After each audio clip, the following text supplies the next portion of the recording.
88.67 probably.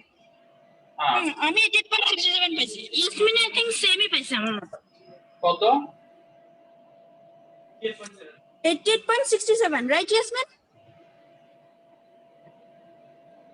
তোমরা temperature of the mixture পাইছো 18.67।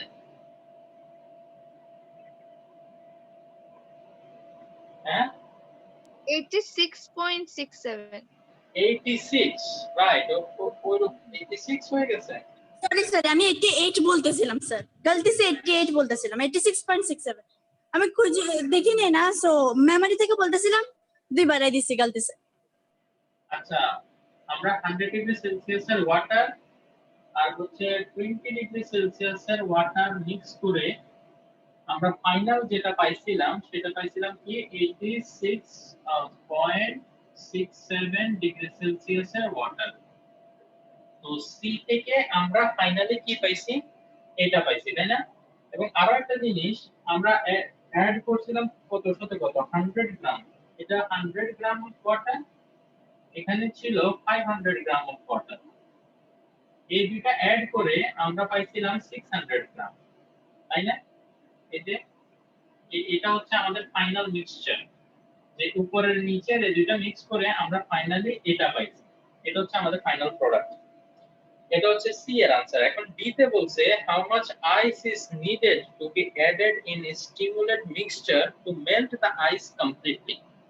তো এখন আমরা কি করব, এই যে এখান থেকে যে মিক্সচারটা পাইছি না, আমাদের ফোকাস হচ্ছে এখন এটার উপরে। আমরা এটা থেকে যে মিক্সচারটা পাইছি এটার মধ্যে আমরা এখানে একটা আইস ঢেলে দিব। তার মানে আমার কাছে এইটা আছে, এটার মধ্যে আমরা কি ঢালবো, আইস ঢালবো। আইসের টেম্পারেচার কি বলা আছে? বলা নাই। না বলা থাকলে আমরা ধরে নিব আইস 0 ডিগ্রি সেলসিয়াস টেম্পারেচার। এবং 0 ডিগ্রি সেলসিয়াস টেম্পারেচারে আইস থাকলে ওইটাকে তুমি যদি হিট সাপ্লাই করো, যেমন এটার সাথে যদি তুমি এখন আইসটাকে দাও, তাহলে কি হবে, সাথে সাথে আইসটা মেল্ট হওয়া শুরু হবে, because this one will give heat and this ice will receive heat, right? তো এখন যদি আমরা কি করি, এটার সাথে আইস অ্যাড করি, তাহলে কতটুকু আইস অ্যাড করলে আমরা ফুল আইসটা মেল্ট হবে, তার মানে আইসের যে মাস m এটা আমরা জানি না, ঠিক আছে। ওকে, তো তাইলে এখন আসো আমরা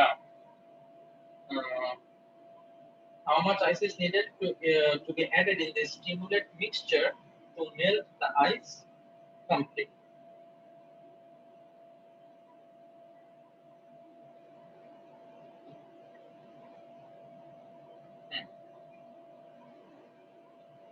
আচ্ছা, তো তাইলে আমরা আবার লিখব heat given is equal to heat received.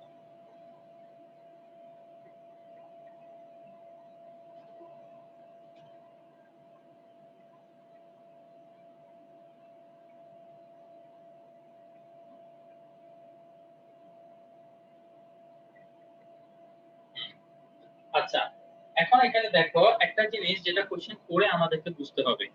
আমরা জানি আইসটা মেল্ট হয়ে ওয়াটার হবে, তো এটার সময় আইস হিট রিসিভ করবে, এই ওয়াটারটা কি করবে, হিট দিয়ে দিবে, তাহলে এই ওয়াটারের টেম্পারেচারটা কি হবে, নেমে আসবে।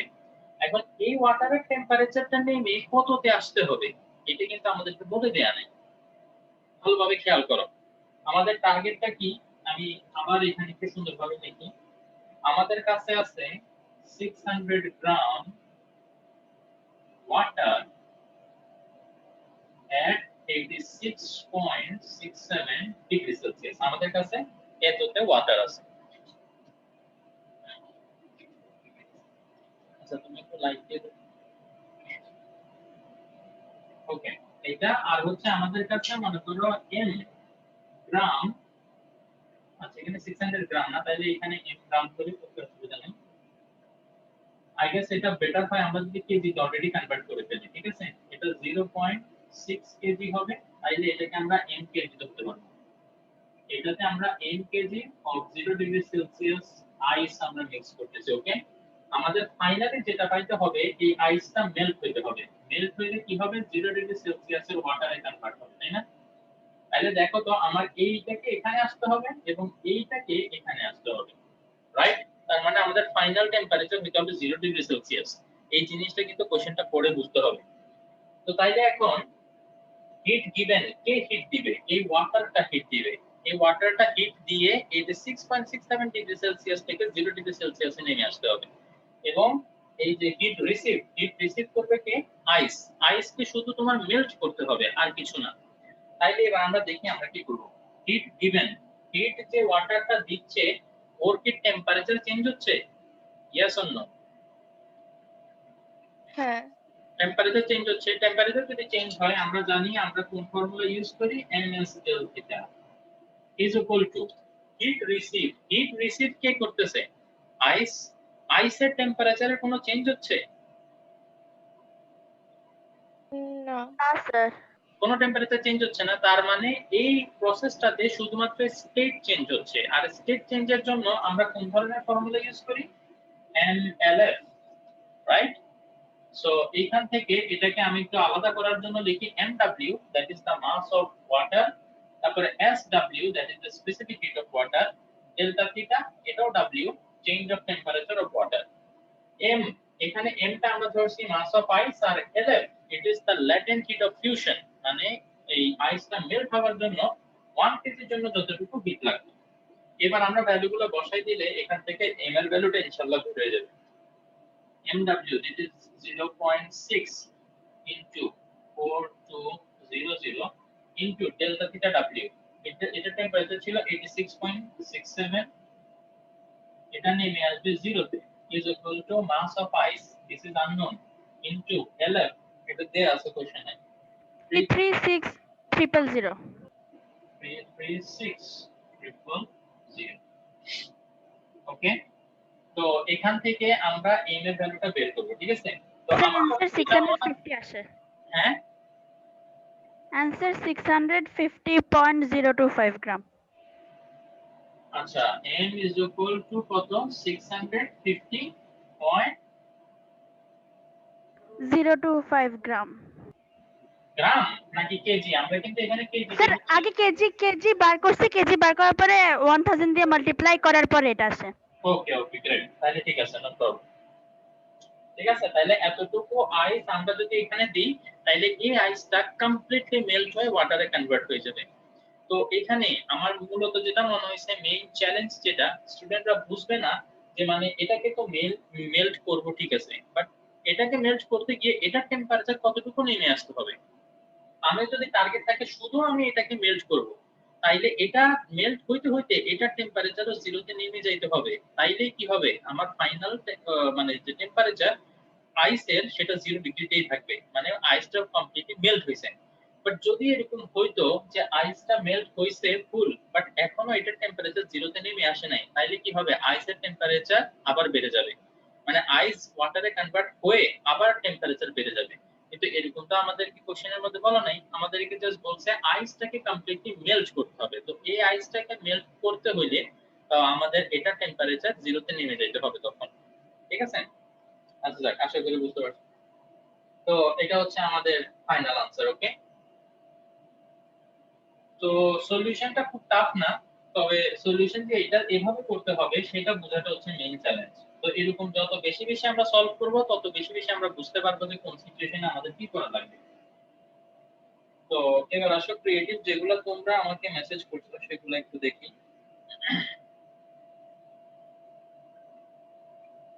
আচ্ছা, 5D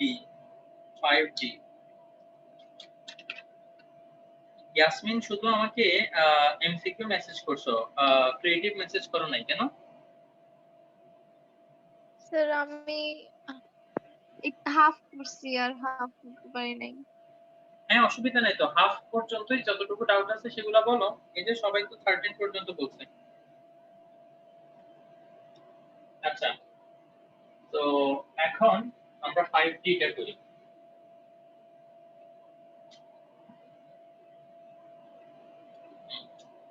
5D তে দেখা যাচ্ছে when a copper sphere of temperature 30 degree Celsius is heated to the temperature 110 degree Celsius, আমরা ইনফরমেশন গুলো লিস্ট আপ করে ফেলি। ওকে, theta 1 it is given as 30 degree Celsius and theta 2 it is 110 degree Celsius. its volume becomes 32 meter cube. Volume becomes মানে এটা initial volume না, আমরা temperature increase করার পরে যে ভলিউমটা হয় সেটা মানে final volume. So that is V2, কত সেটা 32 মিটার কিউব। আচ্ছা ভালো কথা। A specific heat of copper, that is SC, as the specific heat C দিয়ে copper is 400 joule per kg per Kelvin, 400 joule per kg per Kelvin। এখন আমাদেরকে বলছে mass of the copper sphere is 250 gram, mass of the copper sphere is 250 gram। আলহামদুলিল্লাহ, এটা কি আমরা কেজিতে convert করে ফেলি, এটা 1000 দিয়ে ডিভাইড করলে 0.25 কেজি বের হবে। আচ্ছা, the area of the circular ring made of metal, area of circular ring made of metal, ওকে, এখানে একটা এরিয়া দেওয়া আছে, area A is equal to আমরা ধরে নিই এটা হচ্ছে সার্কুলার রিং না, তাহলে রিং এর জন্য R দিই যাতে বোঝা যায় যে area of ring not area of copper. Okay, it is 11.34 metre square. Fine, এখন আমাদেরকে এটা কত 5D বলছো না, if the sphere is no loss of heat energy, if there is no loss of heat energy, will the heated copper sphere go through the metal ring of the stem? আচ্ছা, very good question. সেটা হচ্ছে আমাদের কাছে দেখো এরকম একটা ring আছে, ঠিক আছে, এরকম একটা রিং আছে, অথবা রিং যদি আরেকটু ভালোভাবে বুঝাই তাহলে রিং এটা মাঝখানে ফাঁকা, ওই যে আমরা আংটি করি না সেই আংটি। এখন আমার কাছে একটা কপার স্ফিয়ারও আছে গোল। এখন আমার কোশ্চেন হচ্ছে বা এখানে ওরা যেটা জানতে যাচ্ছে, if there is no loss of heat energy, আমরা এটা টেম্পারেচার বাড়াইছি না, টেম্পারেচার বাড়ানোর ফলে নতুন যে ভলিউমটা হইছে এই ভলিউমের স্ফিয়ারটা এটার মধ্য দিয়ে যাইতে পারবে কিনা। তো সেটা জানতে হইলে তোমরা কেউ কি বলতে পারবা যে অ্যাকচুয়ালি আমার কি বের করা লাগবে?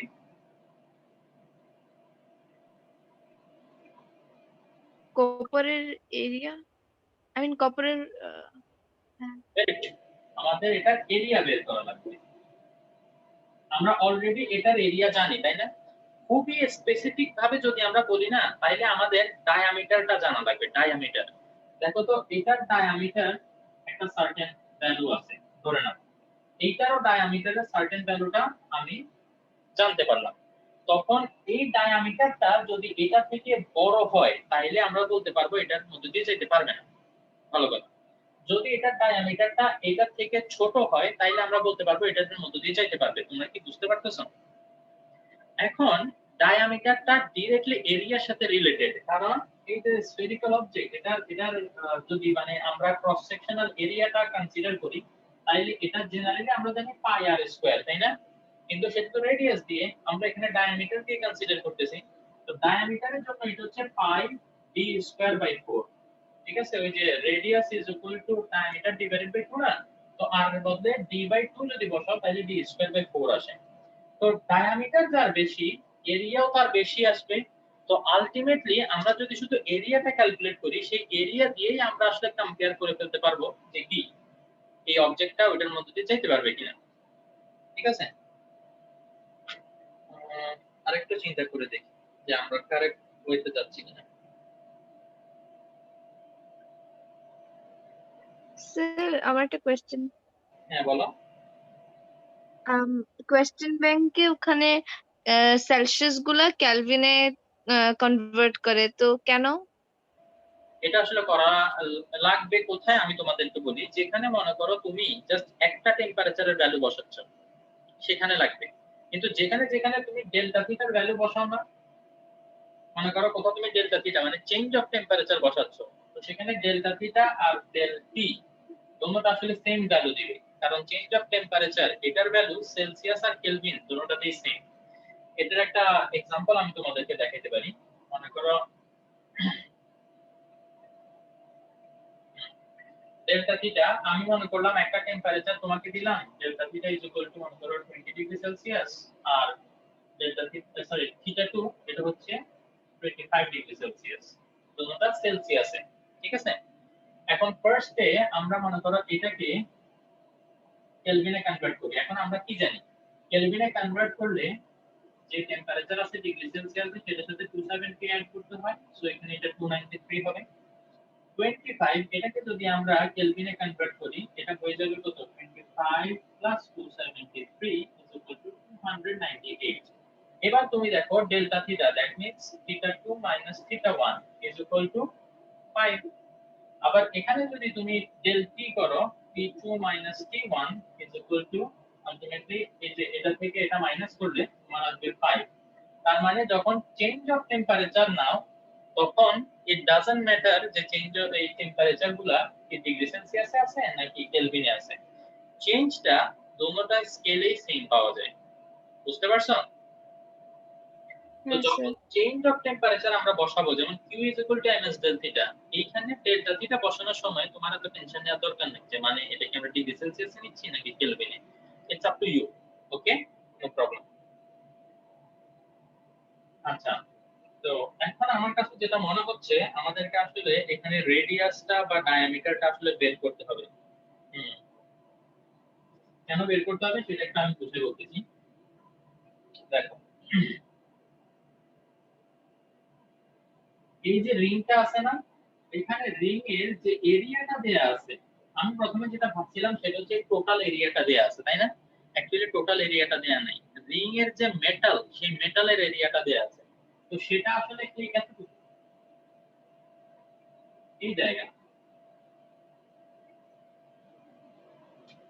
তোমাদের কি মনে হয় কোশ্চেন করে সেটাই তো বুঝতে যাচ্ছে না যে the area আমিও থিঙ্ক করছি এটাই দিছে I believe.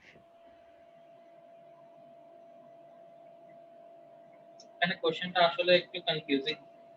area of circular ring made of metal,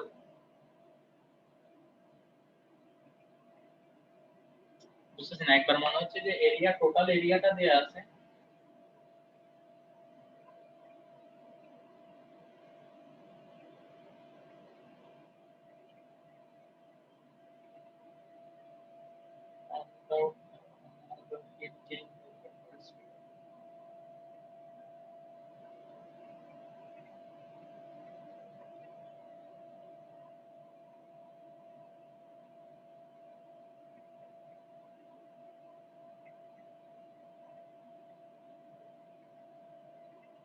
sir I think আমরা সার্কুলার রিংটার এরিয়া নিয়েই ধরে দেখি কি হয়। মানে জাস্ট এই জায়গার এরিয়াটা। না, সার্কুলার রিংটার এরিয়া, জাস্ট সার্কুলার রিংটার এরিয়া ধরে দেখে অঙ্কটা করি, তারপরে দিয়ে দেখি কনক্লুশনটা কি আসে, এটার পরে দিয়ে দেখা যাবে। ওকে, আমরা একবার এটা করে দেখি, আমিও এগ্রি করি যে এই যে এটা সার্কুলার রিং না, এটার এরিয়াটা হচ্ছে 11.34 মিটার স্কয়ার। এটা একবার ধরে দেখি, ঠিক আছে? এরপরে আমাদের এটার এরিয়া থেকে এখন আমি যদি রেডিয়াস বের করতে চাই তাহলে কি হবে দেখি বলো তো। For circular ring pi R square ধরলাম r1, okay, square is equal to 11.34 metre square. তাইলে এখান থেকে r1 এর ভ্যালু কত আসে, পাই এদিকে চলে গেলে হবে 11.34 ডিভাইডেড বাই 3.1416, এবং r1 স্কয়ার থেকে r1 পাইতে হলে এটাকে রুট ওভার করতে হবে। সো এটার आंसर কত আসে একটু আমাকে বলো।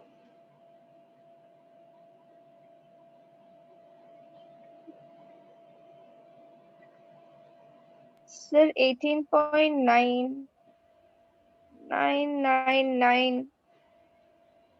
18.9? হ্যাঁ 18.9999, তিনটা 9। তুমি কি ঠিকমতো করছো? আমার মনে হচ্ছে একটু সমস্যা হয়েছে। 11 কে 3 দিয়ে ডিভাইড করলে that should be less than 4। তো লেস দেন 4 হলে এটাকে যদি তুমি রুট ওভার করো that should be 1 point something. Sir 1.89 actually I think ও 134 মনে করছে। 1.89 এটা হইতে পারে, 11.34 কিন্তু 3.1416। পয়েন্ট আমি 11 পয়েন্ট দেখি নাই। আচ্ছা এই তো আচ্ছা পয়েন্টটা দেখা যাইতেছিল না ফার্স্টে দিয়া। ভলিউম ইজ ইকুয়াল টু কত দেয়া আছে 32 মিটার কিউব। এখন স্ফিয়ারের ভলিউমের ফর্মুলা কি 4/3 পাই আর কিউব। তো এটার রেডিয়াস ধরে নি r2 32। তো এখান থেকে এবার r2 বের করার চেষ্টা করো। r2 ইজ ইকুয়াল টু কত হবে দেখি। 3 এটার সাথে মাল্টিপ্লাই হবে, তো 32 ইনটু 3 করে দিই। 4 পাই এটা এদিকে ডিভাইড হবে, তো 4 পাই ডিভাইড করে দিলাম। দেন এদিকে যেটা করতে হবে এই যে 3 কিউব এটা ওইদিকে চলে গেলে 1/3 হবে। সো এটা তোমরাও করো আমিও করি, আমার মোবাইলেও ক্যালকুলেটর ইনস্টল করা আছে। আমরা বের করি এটা কত হবে, তারপর আমরা বুঝতে পারবো। রেডিয়াস দিয়ে জাস্ট করতে হবে, আমার এখন এটাই মনে হচ্ছে। তারপর 1.96 100% কনফার্ম হওয়ার জন্য আমি এটা প্রিন্সিপাল ম্যাডামের সাথে ডিসকাস করব ইনশাআল্লাহ। Sir 1.96 answer. হ্যাঁ 96 1.96 আমার মনে হয় এভাবেই করতে হবে 1.96। তো দেখা যাচ্ছে radius of the copper sphere is greater than radius of the ring, তাই না? আমরা এখানে লিখব as r2 is greater than r1। ওকে, তোমরাই বলো কপারটা এই রিং এর মধ্যে দিয়ে যাবে নাকি যাবে না? যাবে না। যাবে না। গুড, তাহলে এটা আর লিখতেছি না, তোমরা লিখে দিবা। ওকে, এখানে বলছে কি the heated copper sphere go through the metal ring of the stem, বলবো যে it cannot go through the metal ring of the stem। বাস, ঠিক আছে, এটার পরে লিখে দিবা the copper sphere cannot go through metal ring of the stem। আমি মোটামুটি 90% শিওর এটাই হবে, বাট স্টিল আমি 100% শিওর হব ইনশাআল্লাহ। আমি এটা প্রিন্সিপাল ম্যাডামের সাথে ডিসকাস করব। ওকে ওকে স্যার। ওকে, এটা গেল 5D। তারপরে মেসেজ করছো 7C, তো আমরা 7C তে দেখি। তো এখানের জন্য আসলে যেটা জানা লাগবে তোমার এরিয়ার ফর্মুলা, ঠিক আছে? এটার এরিয়া আর এটা একটা স্ফিয়ার, সো এটা ভলিউম আর এরিয়ার ফর্মুলা জানা লাগবে। আচ্ছা, 7C তে যেটা বলতেছে the information data of the object P and Q are given below। আচ্ছা, P আর Q এর ব্যাপারে কিছু কিছু জিনিস দেয়া আছে, আমরা সেগুলো এখানে ডিসকাস করি। 7C করতেছি।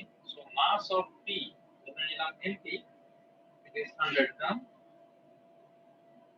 If I convert to kg, it will be 0.1 kg।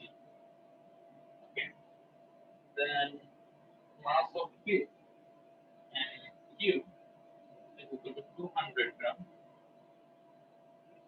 0.2 kg। আচ্ছা, আজকে কি একটু বেটার দেখতে পাচ্ছ?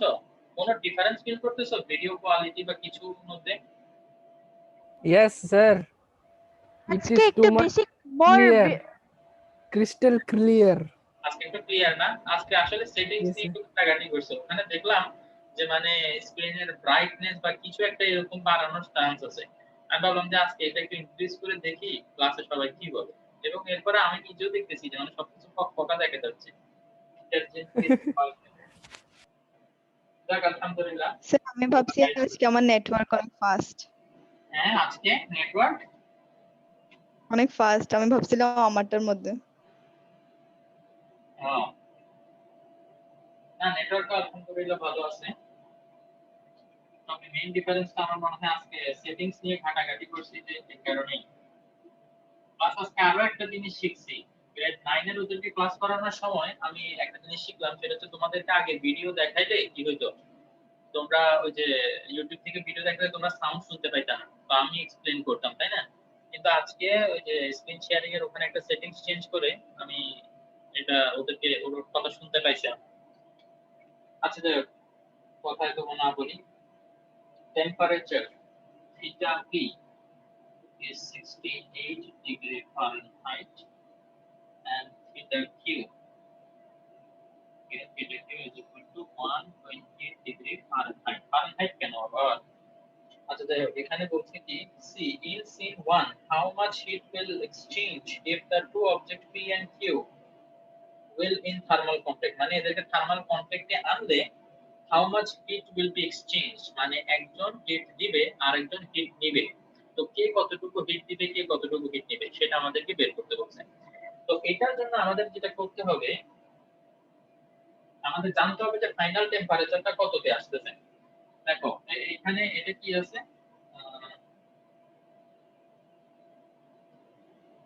এটা অবজেক্টের নাম, ও আচ্ছা পি আর কিউ বলছে না, ওকে। তো তার মানে 0.1 কেজি,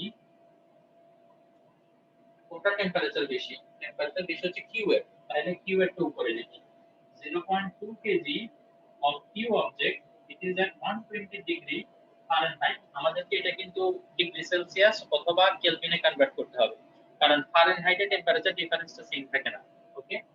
আর আরেকটা কি আছে 0.1 KG of P object and it is at 68 degree Fahrenheit. তো ডেফিনেটলি ও হিট দিবে এবং এ হিট নিবে, নিয়ে মাঝখানে একটা টেম্পারেচার আসবে থিটা ডিগ্রি, ঠিক আছে। তো এই থিটা ডিগ্রিটা আগে আমাদের বের করতে হবে, তখনই আমরা কে কতটুকু হিট দিচ্ছে কে কতটুকু হিট নিচ্ছে সেটা বের করতে পারবো, ওকে। তো ফার্স্টে আমরা এই দুইটাকে একটু ডিগ্রি সেলসিয়াসে কনভার্ট করে ফেলি। আমি একটা করতেছি, তোমরা একটা করো, ওকে।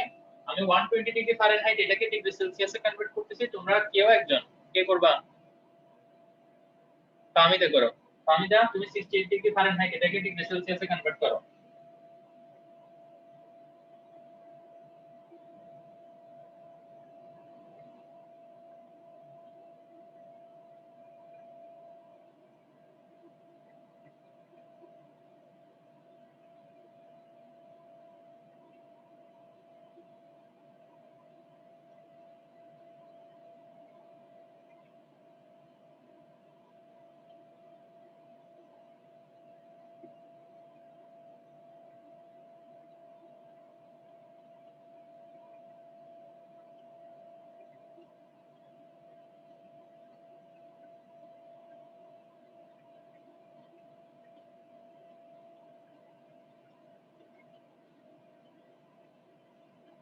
স্যার আপনার 5 কই গেছে?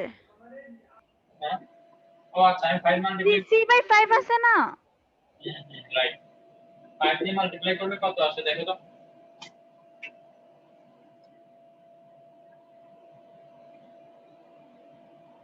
$48.9। ফুল ক্যালকুলেশন করছো নাকি খালি এই লাইনটা ক্যালকুলেট করছো? আমি কিন্তু মাইন্ডে করছি, তো আমার ভুল হতে পারে।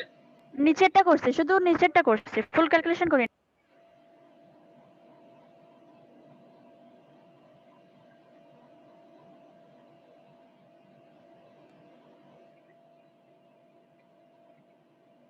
48.8 আসতেছে। 48.90 অথবা 89। 8, ওকে। 89 হ্যাঁ।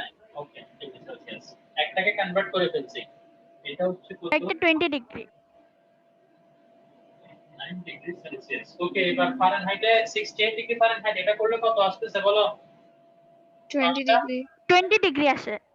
তোমরা করছো কনভার্ট অলরেডি? হ্যাঁ স্যার, হ্যাঁ, আমি করে ফেলছি 20 ডিগ্রি।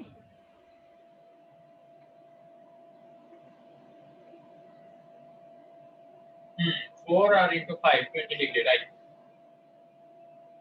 ঠিক আছে, তো তাইলে এটা মুছে ফেলি। আমাদের এই টেম্পারেচারটা হচ্ছে 20 ডিগ্রি সেলসিয়াস, আর এখানে 120 ডিগ্রি সেলসিয়াস আসবে। তো তাইলে আমরা আবার লিখবো heat given according to the principle of calorimetry, heat given equal to heat received. তো হিট গিভেন কে গিভ করতেছে? ও দিচ্ছে, তাই না?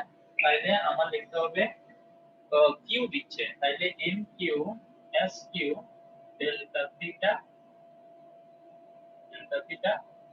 Q is equal to heat নিচ্ছে P object, so mp sp into delta theta P. তো mq mass of q হচ্ছে 0.2 into sq কত?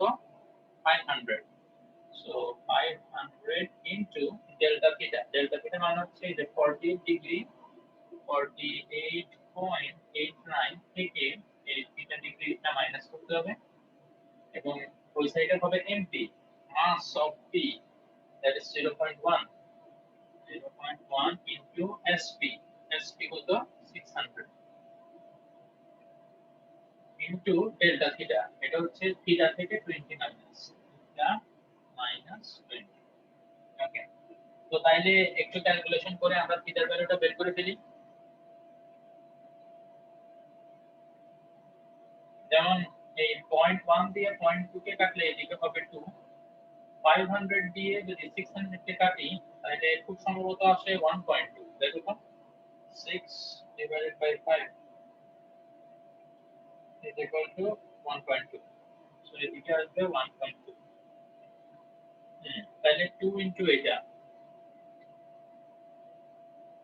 2 into 48.89, 2 into 48.89, this gives us 97.78 minus 2 theta is equal to 1.2, এটার সাথে মাল্টিপ্লাই করলে 1.2 theta minus 1.2 into 20, that would be 24।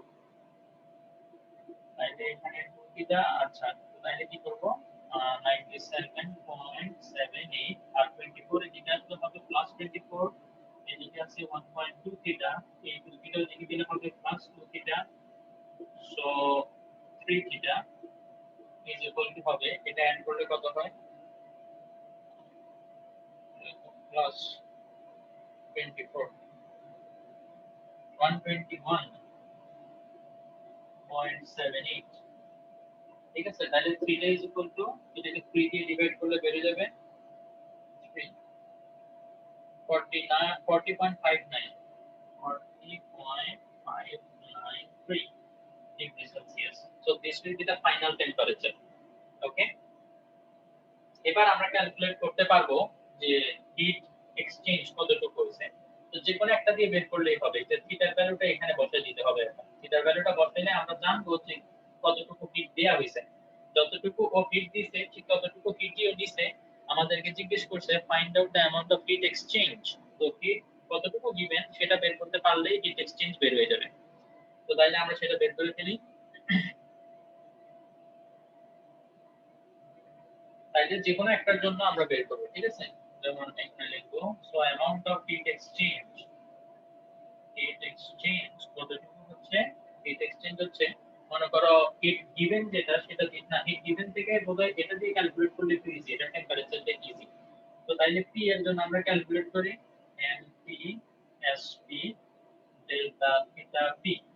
তাইলে MP হচ্ছে 0.1 into SP হচ্ছে 600 into delta theta P, এটা 20 ছিল, 20 থেকে 40.59 হয়ে যায়, তাহলে 40.593 মাইনাস 20।